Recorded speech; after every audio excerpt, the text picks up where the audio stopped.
Cette semaine, la fête nationale française a eu lieu et c'est l'occasion parfaite de plonger dans l'histoire des relations, parfois mouvementées, entre la France et le Mexique. Tout commence en 1826 avec des relations informelles, rapidement suivies d'une reconnaissance officielle par la France en 1830.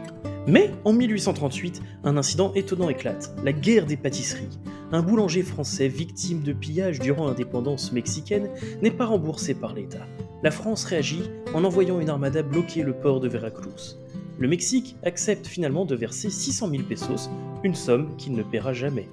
Cet impayé, parmi d'autres, contribue à l'épisode le plus marquant, l'expédition du Mexique en 1861.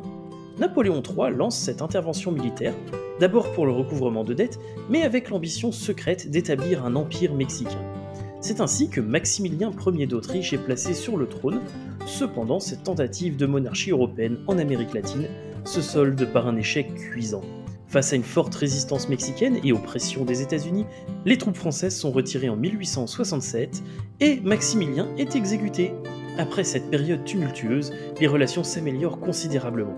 Elles se renforcent même, notamment avec le soutien du Mexique aux résistants français durant la Seconde Guerre mondiale. Malgré un passé complexe, fait de frictions et de réconciliations, la France et le Mexique partagent aujourd'hui des liens culturels et diplomatiques solides, témoins d'une histoire riche et fascinante.